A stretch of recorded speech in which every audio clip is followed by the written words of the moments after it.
Hello, assalamualaikum movie lovers. Gimana kabarnya?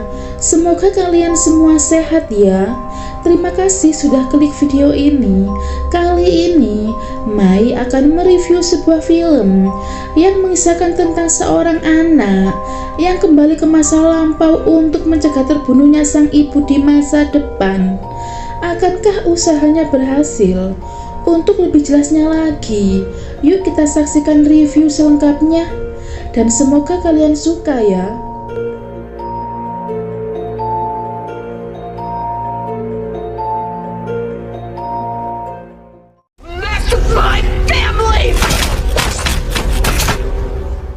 Cerita bermula di kota Vernon Utara, tepatnya di malam Halloween pada tahun 2023.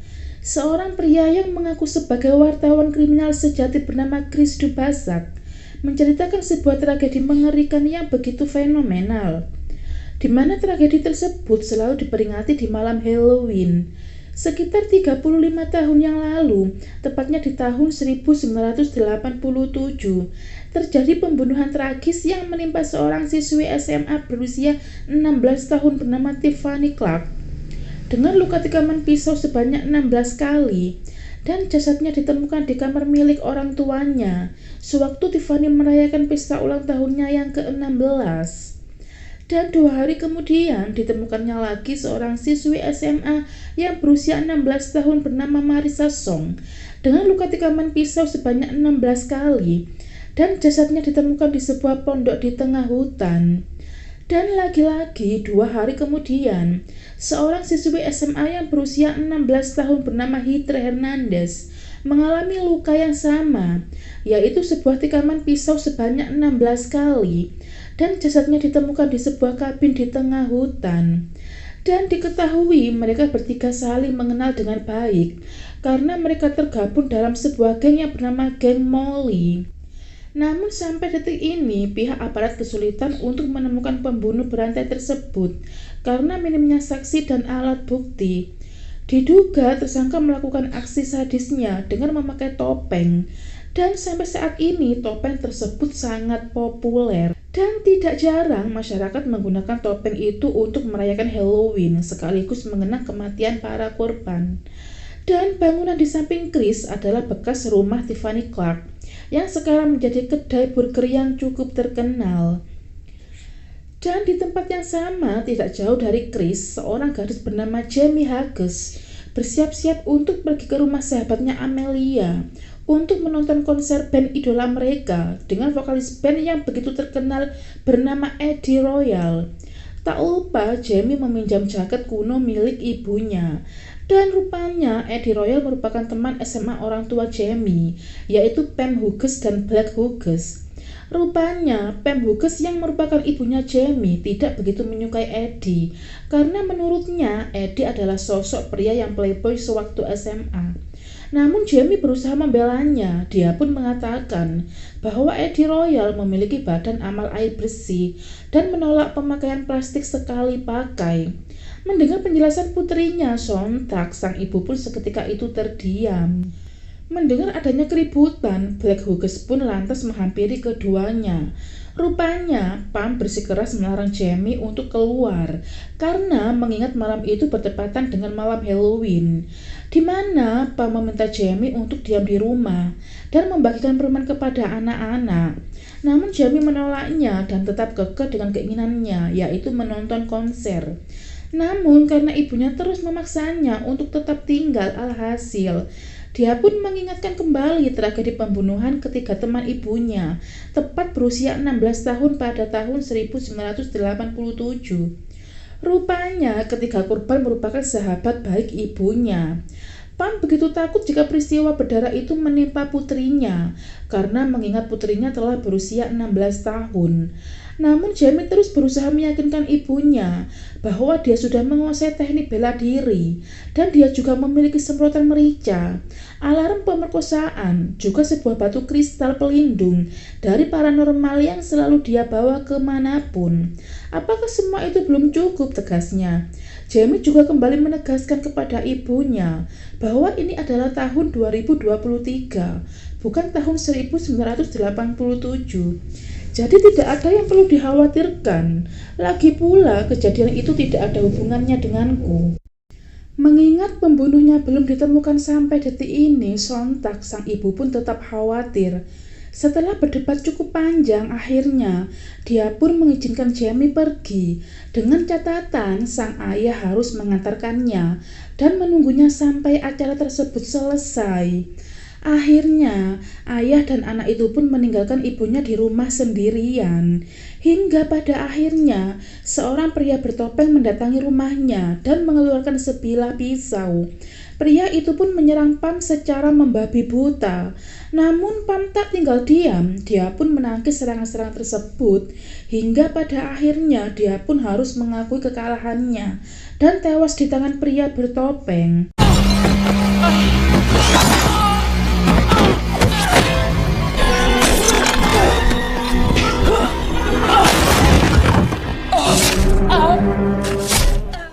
Seketika itu Vernon kembali gempar dengan kembalinya pria bertopeng membunuh Pam Hughes. Vernon yang semulanya kota yang tenang kini kembali lagi seperti dulu. Para warga pun kembali dihantui rasa ketakutan mengingat pembunuhnya belum juga berhasil ditangkap. Sementara Chris Dubasak sibuk live Instagram untuk memberitakan kematian temannya Pam Hughes. Karena diketahui, Chris juga merupakan teman SMA Pam dan Black Hughes beserta ketiga korban sebelumnya karena mereka satu SMA. Dengan raut wajah yang masih berduka, Jamie pun kembali bersekolah. Sementara kepala sekolah Doc Summer beserta guru bela diri Randy Finkel didampingi ketua Sheriff Karalim berusaha menyemangati Jamie karena diketahui mereka bertiga juga merupakan teman semasa SMA ibunya Jamie, Pam Hughes. Seusai jam pelajaran, kepala sekolah Doc Summer beserta ketua Sheriff Karalim berusaha menginterogasi Jamie dengan menanyakan beberapa hal. Di mana ayahnya Black Hughes ketika Pam terbunuh? Melihat riwayat panggilan telepon milik Pam Hughes, ditemukan fakta bahwa dia sering mengirim pesan kepada Chris Dubasak, sang wartawan kriminal sejati. Besar kemungkinan Black mengetahuinya dan merasa cemburu. Jadi garis besarnya, Karalim mencurigai Black Hughes sebagai pembunuhnya. Mendengar hal itu pun sontak Jamie pun merasa murka. Dengan penuh emosi, dia pun menyalahkan balik Karalim karena menganggap ayahnya dulu yang bertugas menangani pembunuh bertopeng gagal menangkapnya. Untuk meredakan rasa sedihnya, Jamie pun bergegas menemui sahabatnya Amelia ke taman hiburan terbengkalai yang hendak dibuat pameran karya ilmiah SMA Vernon. Dan bertepatan itu, Amelia sengaja meneruskan cita-cita ibunya untuk menciptakan mesin waktu berbakat catatan di buku milik ibunya dulu. Dia pun begitu berambisi untuk membuat mesin ciptaannya menyala. Dan dengan sengaja Amelia memprogram mesin itu untuk kembali ke tahun 1987, tepatnya pada tanggal 27 Oktober, di mana hari itu pertama kalinya tragedi pembunuhan terjadi. Melihat hal itu, Jamie pun seolah-olah mendapat angin segar. Dia pun berpendapat jika waktu kembali diputar dan dia berhasil menemukan pembunuhnya, maka kemungkinan besar ibunya terhindar dari pembunuhan. Setibanya di rumah, sang ayah pun menghampirinya dan menawarkan pizza untuknya. Untuk menjawab rasa penasarannya, dia pun langsung menanyakannya kepada ayahnya, apakah Chris Dubasak punya hubungan spesial dengan ibunya, karena Sheriff Karalim mengatakan bahwa keduanya sering mengirim pesan. Dia pun langsung menegaskan bahwa mereka tidak memiliki hubungan spesial. Pam hanya ingin membantu Chris menemukan pembunuhnya, karena sampai detik ini Chris begitu berambisi untuk menemukan pembunuhnya. Dia pun kembali menegaskan bahwa semasa SMA, Chris memang menyukai Pam, namun Pam tidak meresponnya.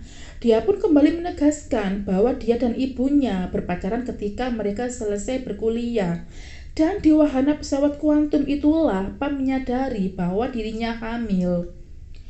Tak puas dengan penjelasan ayahnya, dia pun nekat menemui Chris dan menanyakan langsung kepadanya apakah dirinya berselingkuh dengan ibunya. Chris yang mendengar itu pun langsung menyangkalnya. Dia pun menegaskan ibunya hanya ingin membantunya untuk menemukan siapa pembunuhnya. Mereka sengaja merahasiakan itu karena suaminya tidak menyukai Chris. Dan seketika itu, Chris menyodorkan secari kertas yang berisi ancaman pembunuhan kepada Pam Hughes. Dan surat itu dikirim sejak tahun 1987 saat pembunuhan terakhir. Chris menegaskan bahwa ibunya hidup dalam ketakutan selama 35 tahun. Mendengar bahwa ibunya telah diteror seumur hidup, sontak dia pun langsung pergi meninggalkan Chris dengan penuh amarah. Rupanya Jamie pergi menemui Amelia di taman hiburan untuk meminta Amelia membawanya ke tahun 1987 untuk menangkap pembunuhnya. Bersamaan itu, pembunuh bertopeng datang menyergapnya dan terjadilah aksi kejar-kejaran di mana Jamie bersembunyi di foto box milik Amelia yang terdapat mesin waktu di dalamnya. Tanpa sengaja, Jamie menekan salah satu tombol yang seketika itu membuat ruangan itu menyala. Dan karena itulah pembunuh bertopeng mengetahui keberadaannya dan seketika itu menyerangnya. Hingga pada akhirnya, pisau pembunuh bertopeng itu menancap di salah satu tombol mesin waktu, yang saat itu juga mesin waktu menyala dan menghilang bersamaan dengan menghilangnya Jamie.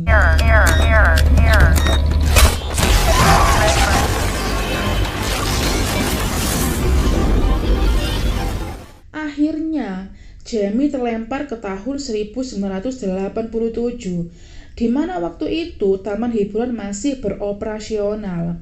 Tak ingin membuang waktu, dia pun bertanya kepada salah satu pengunjung, apakah dia mengenal Pam Miller.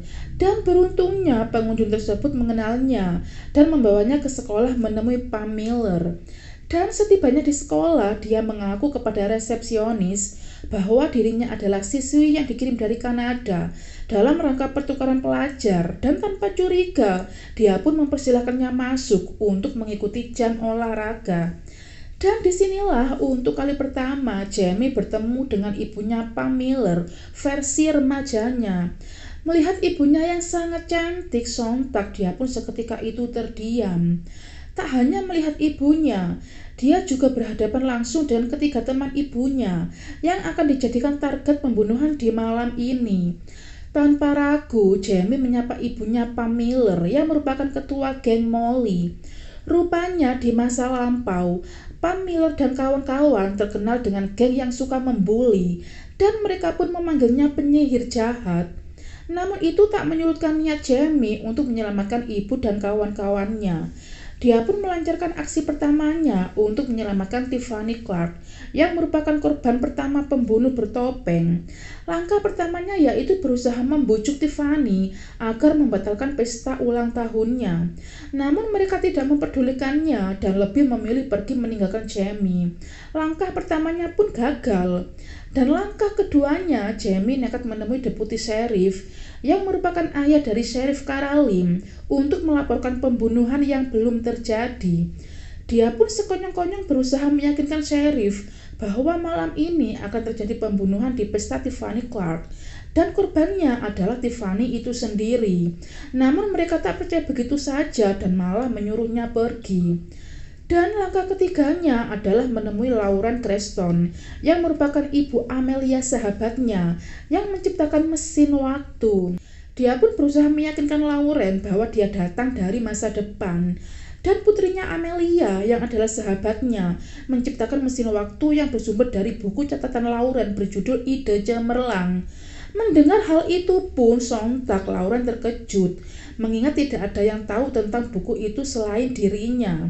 Jamie menambahkan bahwa malam ini akan terjadi pembunuhan di pesta Tiffany Clark dan dia akan menjadi korban pertamanya karena setelah itu Marissa Song dan Heather Hernandez akan menjadi korban berikutnya. Dan 35 tahun yang akan datang, pembunuh itu akan kembali dan korban selanjutnya adalah ibunya. Mendengar hal itu pun sontak Lauren pun keheranan. Dia pun berpendapat, mengapa pembunuh itu menunggu 35 tahun untuk membunuh ibunya?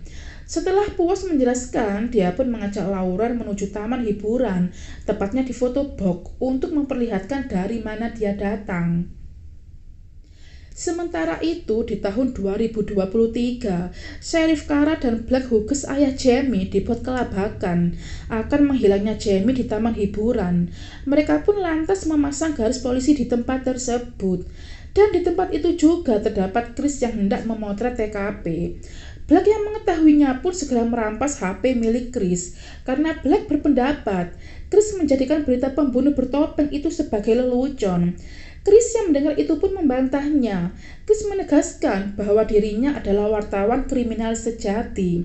Namun Black menyangkalnya. Dia pun mengatakan bahwa kau bukan wartawan, kau hanya pemandu wisata. Yang wartawan itu ayahmu, bukan dirimu. Seketika itu Chris terdiam. Suasana pun kembali tegang ketika Amelia menghampiri mereka dan mengatakan bahwa Jamie terlempar ke tahun 1987 di mesin waktu buatannya. Kara yang mendengarnya pun berujar bahwa kau sama saja dengan ibumu yang terobsesi dengan mesin waktu. Setelah itu, dia dan Black pergi meninggalkan Amelia begitu saja. Namun Chris yang mendengarnya tampak begitu tertarik dengan mesin waktu buatan Amelia. Kembali ke tahun 1987, di mana Lauren dan Jamie tiba di depan rumah Tiffany untuk menghentikan aksi pembunuhan itu.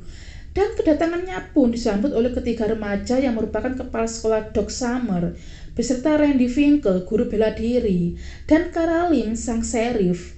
Rupanya Randy dan Kara sebelumnya sudah mendapat pesan dari geng Molly untuk mengusir Jamie dan Doc Summer. Mereka pun tak kehabisan akal. Dengan cerdiknya mereka masuk lewat pagar dengan bantuan Doc Summer. Setelah berhasil masuk ke dalam rumah Tiffany, seketika itu pun Jamie dibuat takjub oleh kegagahan dan ketampanan seorang pria yang baru saja keluar dari kolam renang. Lauren berkata bahwa pria itu adalah Black Hughes, pacar Tiffany. Seketika itu Jamie pun terdiam. Untuk kedua kalinya, Jamie pun nekat menghampiri geng Molly dan menyarankan mereka agar memanggil polisi supaya pesta semakin meriah. Pam yang mendengar ide konyol itu pun lantas mengangkat jari tengahnya dan meminta Jamie berhenti berbicara. Bersamaan itu, Chris remaja tiba-tiba memotret mereka. Black Hughes yang melihatnya pun segera merampas kameranya dan memintanya pergi. Melihat Jamie yang terus meracau, Tiffany segera memanggil Randy Finkel untuk membantunya mengusir Jamie. Dia pun segera mengangkat Jamie dan melemparnya keluar. Dan kejadian itu pun disaksikan oleh Doc Summer. Dia pun nekat kembali masuk ke dalam rumah Tiffany untuk mencarinya. Namun usahanya tidak membuahkan hasil. Dia terus berkeliling mencari keberadaan Tiffany, namun lagi-lagi usahanya nihil. Sementara di dalam kamar milik orang tua Tiffany, pembunuh bertopeng melancarkan aksinya dengan menusuk-nusuk perut Tiffany hingga dia pun tewas di atas ranjangnya. Jamie pun tiba di kamar tersebut, namun semuanya sudah terlambat. Pam Miller yang melihat tubuh sahabatnya tewas bersimbah darah pun seketika itu berteriak histeris. Okay, I'm not into this weird shit.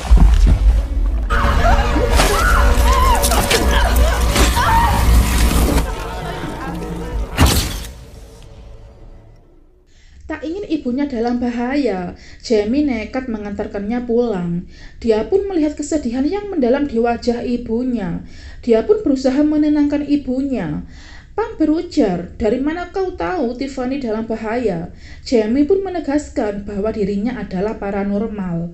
Untuk meyakinkannya, dia menunjukkan batu kristal peramalnya. Dan untuk kali ini, dia pun mempercayainya. Sementara di tahun 2023, Amelia sibuk memproses mesin waktu ciptaannya untuk mengembalikan Jamie ke masa sekarang, ditemani Chris.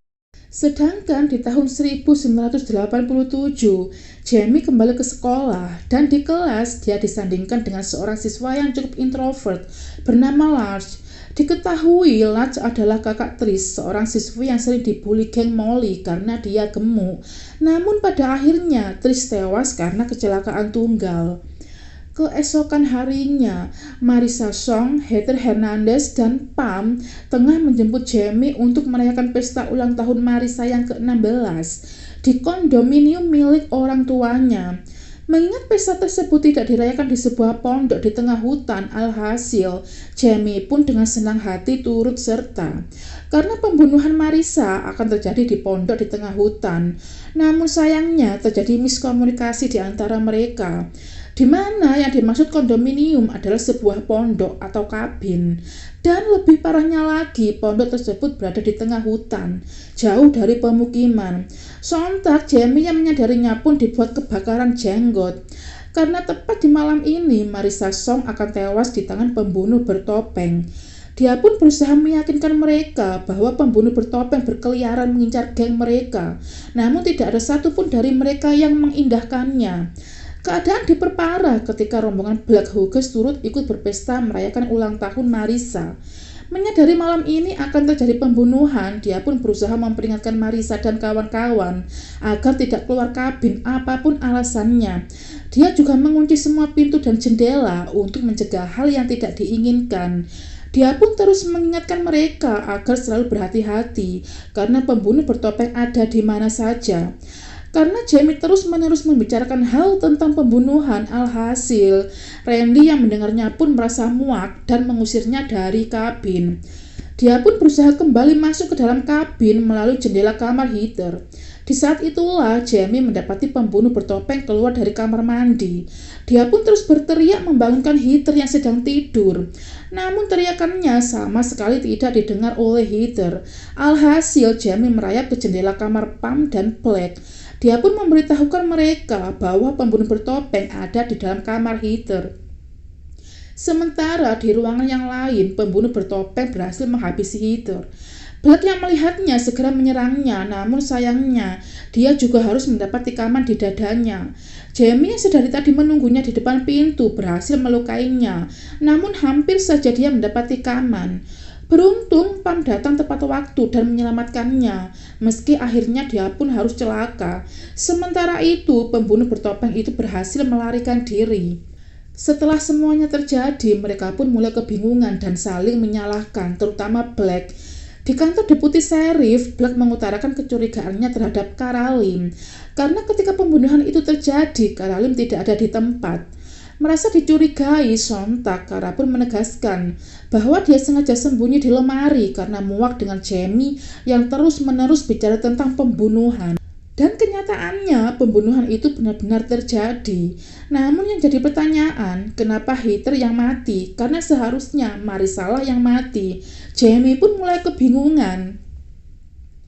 Sementara keesokan harinya, tepatnya di sekolah, Jamie yang sedari awal mencurigai Large nekat menyusup ke dalam mobilnya untuk menemukan bukti bahwa dialah pembunuh bertopeng sebenarnya. Namun sayangnya aksinya berhasil dipergoki oleh Large dan ternyata tidak ada barang yang mencurigakan di dalam mobil miliknya. Yang ada hanya kepingan kaset video game. Merasa dicurigai, Large pun menegaskan bahwa dirinya memang orang yang menakutkan, tapi dirinya bukanlah pembunuh. Di saat yang bersamaan, Doc Summer menghampiri mereka dan meminta mereka untuk kembali ke kelas. Lars pun segera mengajak Jamie masuk ke dalam karena di luar tidak aman terangnya. Namun Doc membantahnya. Dia pun menegaskan bahwa mereka aman bersamanya karena dia ikut kelas karate selama 7 tahun. Jadi tidak ada yang perlu dikhawatirkan. Di taman hiburan, Jamie dan yang lainnya tengah mengatur strategi untuk menjebak pembunuh bertopeng dengan menjadikan Marissa umpan. Pada awalnya Marissa menolak karena terus mendapat desakan, akhirnya dia pun mengiyakannya. Tak mau buang-buang waktu, dia pun segera memasuki ruangan boneka horor untuk menjebak pembunuh bertopeng, sementara Jamie dan yang lainnya bersiap menyerangnya dari belakang. Akhirnya yang ditunggu-tunggu pun datang juga, di mana pembunuh bertopeng datang ke boneka horor untuk membunuh Marissa. Namun sialnya dia malah menemukan keberadaan Jamie dan menyerangnya. Jamie dan yang lainnya pun tak tinggal diam, mereka pun bahu-membahu melumpuhkan pembunuh bertopeng, meskipun mereka semua harus kewalahan. Dan di detik terakhir Jamie terpojok dan hampir saja dia dibunuh. Beruntung Kara segera tiba dan menyerangnya dengan trisula pemberian ayahnya. Akhirnya mereka pun berhasil melenyapkan pembunuh bertopeng. Merasa penasaran, Jamie pun segera membuka topengnya dan ternyata pembunuh bertopeng itu adalah Doc Summer. Mereka pun terkejut mengingat mereka tidak pernah mengganggu Doc Summer. Jamie yang penasaran kemudian mengambil liontin milik Doc Summer dan ternyata di liontin tersebut terdapat foto Trish yang tewas karena kecelakaan tunggal. Marissa pun mulai menyadari bahwa dia dan Tiffany dan juga Heather sengaja mencekokinya dengan minuman keras, karena itulah Trish kecelakaan dan tewas. Doc Summer yang merupakan pacarnya pun menyadari hal itu, lantas dia balas dendam kepada mereka. Mendengar hal itu pun Jamie lantas naik pitam dan menyalahkan Pam. Namun Pam menegaskan bahwa dirinya tidak ikut mencekoki Trish karena waktu itu Pam sedang ada konflik dengan Tiffany. Jadi Pam tidak tahu apa-apa. Jika Pam tidak ikut mencekoki Trish, kenapa Doc Summer mengirim surat ancaman pembunuhan kepada Pam? Karena bingung, Jamie pun menunjukkan secari kertas yang berisi tentang ancaman pembunuhan. Di saat mereka kebingungan, pembunuh bertopeng tiba-tiba muncul dan menggorok Marissa. Jamie yang melihatnya pun bingung, siapa lagi yang di sana? Apakah Doc dewasa? Namun Amelia yang baru saja tiba membantahnya. Dia berujar bahwa kau telah membunuh Doc Summer, jadi tidak ada Doc Summer dewasa. Seketika itu dia teringat akan Amelia, dan benar saja, di tahun 2023, Lauren menemukan putrinya Amelia terkapar dekat dengan mesin waktu ciptaannya.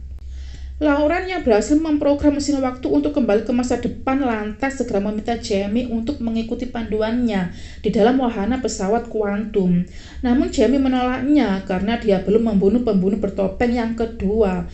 Dia pun tak ingin misi untuk menyelamatkan ibunya berakhir sia-sia. Namun Lauren bersikeras mengirimnya lebih awal agar Jamie dapat menyelamatkan ibunya. Namun sayangnya pembunuh bertopeng itu berhasil menyusulnya di pesawat kuantum. Namun Pam berhasil melumpuhkannya. Akhirnya Pam dan Jamie bersatu untuk melumpuhkan pembunuh bertopeng yang kedua. Namun pada akhirnya pembunuh bertopeng itu pun berhasil melukai Pam. Tak ingin ibunya tewas, dia pun segera membuka pesawat kuantum untuk mengeluarkan ibunya. Dan di saat itulah topeng pembunuh itu terlepas. Dan terkuaklah sebuah fakta yang cukup mencengangkan, bahwasannya pembunuh bertopeng yang kedua adalah Chris Dubasek, wartawan kriminal sejati. Dia pun menegaskan bahwa Doc Summer tidak pernah mengirim secari kertas yang berisi tentang ancaman pembunuhan kepada Pam di tahun 1987. Chris lah orang yang sengaja menulis pesan itu setelah dia berhasil menghabisi Pam. Dia nekat melakukan pembunuhan itu agar cerita tentang pembunuhan bertopeng terus berlanjut dan tidak tenggelam di telan zaman. Mendengar alasan Chris yang begitu konyol, sontak Jamie yang mendengarnya pun begitu murka dibuatnya. Dia pun bersumpah akan melenyapkan Chris bersama mesin waktunya. Keduanya pun terlibat duel yang begitu sengit dan beruntungnya Jamie dapat melenyapkan Chris dengan mudahnya. Akhirnya misi besarnya untuk menyelamatkan ibunya di masa mendatang berhasil. Setelah semuanya usai, mesin waktu itu pun membawa kembali Jamie ke masa depan. Akhirnya pesawat kuantum itu pun berhasil membawa pulang Jamie. Menyadari misi besarnya untuk menyelamatkan ibunya berhasil, dia pun segera berlari menuju kediamannya untuk mencari ibu dan ayahnya. Jamie yang dulu begitu cuek dengan orang tuanya, sekarang menjadi lebih sayang dan peduli. Dia pun memeluk ibu dan ayahnya dengan sangat erat. Bersamaan itu, Amelia dan ibunya datang berkunjung. Jamie yang melihat kedatangan mereka pun segera berlari memeluknya, dan rupanya hari itu bertepatan dengan Halloween. Melihat Jamie yang sudah kembali, Lauren pun mengajaknya ngobrol di teras rumah. Di saat keduanya tengah asyik melepas rindu, seorang pemuda datang dan menyapa Jamie dengan ramahnya. Rupanya pemuda itu adalah kakaknya Jamie. Lauren menambahkan bahwa dahulu dia salah menekan tombol, di mana tombol yang dia tekan membawa Jamie ke tahun yang lebih awal, tahun di mana setelah lulus SMA, Pam menikah dan hamil. Anak pertama adalah pemuda tersebut dan anak kedua adalah Jamie. Setelah puas menjelaskan, Lauren memberikan buku yang berisi tentang identitas baru mereka, di mana Randy Finkel menjadi kepala sekolah, Caroline menjadi kepala polisi, Lars, kakak Trish, berhasil membuat kerajaan Camp, dan Chris menjadi biarawan di India. Sedikit tambahan, Chris yang menjadi biarawan akan hidup sampai tahun 2023 karena setelah itu dia akan tewas. Karena Chris dewasa sudah dibunuh oleh Jamie di wahana pesawat kuantum. Jadi Chris tidak akan hidup sampai tahun 2023. Semoga kalian mengerti. Dan cerita pun selesai.